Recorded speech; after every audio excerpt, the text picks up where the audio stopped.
What a great episode this week of The Fruit of Evolution. So, we kind of put a bow on what ended up occurring last week, but we didn't really dive into it. So, we ended last week with 𝐿𝐿oon the donkey transferring or transforming via the Fruit of Evolution into a beautiful 𝐒𝐻𝐻𝐸𝐵𝐵, which we could have all seen coming because the donkey had a ponytail, like a very voluptuous ponytail, so we knew it was coming. And of course, our boy Seichi, via the Fruit of Evolution, likes to transform animals into beautiful young ladies, and that's how he's going to equip himself with a harem of very unique individuals. But we kind of wrapped that piece of it up last week with him opening this week's episode up with 𝐿𝐿oon and her transformation, and we saw that Arteria or Aru was very angry at Seichi and did not believe him whatsoever that 𝐿𝐿oon was the donkey from last week. But eventually Saria came and she went gorilla mode. She shows like, no, trust me, I also ate the fruit, and that's where I am now, but I can still transform into the gorilla. Also, the screen, the transition screen was her gorilla mode. Oh my god.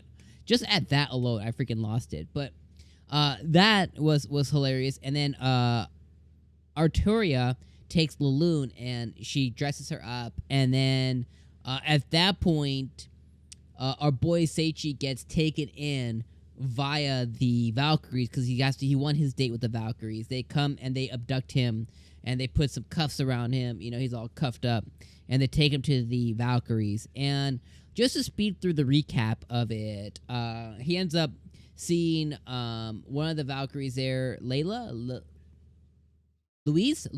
He ends up seeing Louise, which is the top Valkyrie with the blue hair. She stands apart against everybody else. So he sees Louise. She has beautiful roses around her. Really cool music plays. He ends up being let go of his shackles.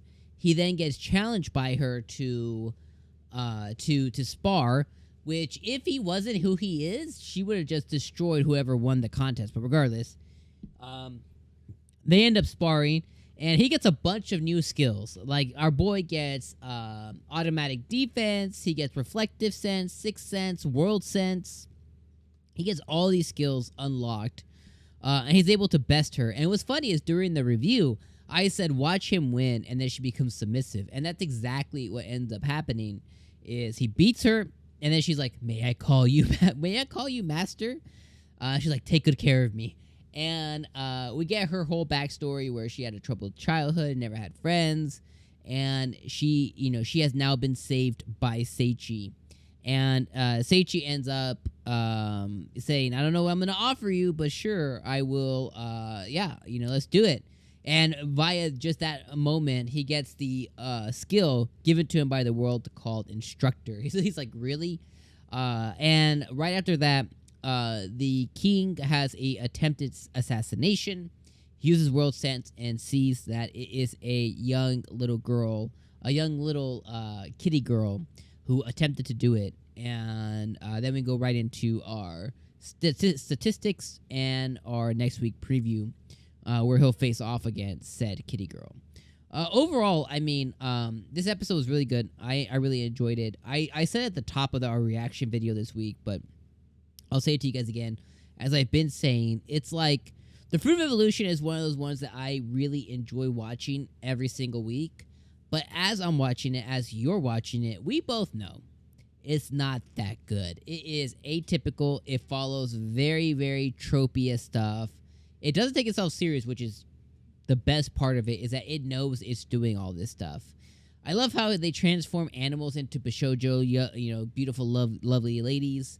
I love that Seichi just keeps getting OP and keeps complaining about being OP, but keeps getting more OP every single week. It is hilarious to watch.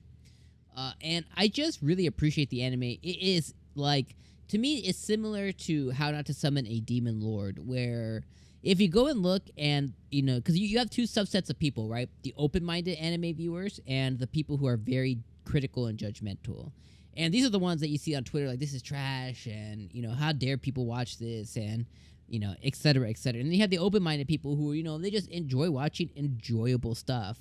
And, if you're this deep, if you're 8 episodes in with me here, you're over here with me. And, we're open-minded and we're like, yeah, I know this isn't an 8 or a 9 or a masterpiece, but it's a really fun 6 or 7. It's awesome. It's really enjoyable. And as long as you don't take anything serious, it's fantastic. And I love that about this anime. And I actually really like Seichi. I think Seichi is he's the best written character. But I even during this episode where he had a moment, like a serious moment, like little one, where he was able to empathize with Louise, because she was like, I've always been alone. I never had friends. And he thought back to himself as little fat boy Seichi of having to eat in the bathroom so he doesn't get bullied or he doesn't get his food stolen, because our boy, he liked food. And, it's sad, but he's able to empathize. But he's also a really cool written character, which I really appreciate, So overall, I'm really enjoying this anime. I look forward to it every week. I think the OP's dope. I think the characters are dope. I like Arteria. I think she's best girl. She's my favorite. And Loon, we'll see what ends up happening with our donkey. And now that Louise is in the mix, and then you have the other. They showed the other students during this episode too. Almost, they don't even really exist or matter, but they did. And I hope he goes and saves his student council girl, and I hope that she appreciates the sexy, sexy man that Seichi has become.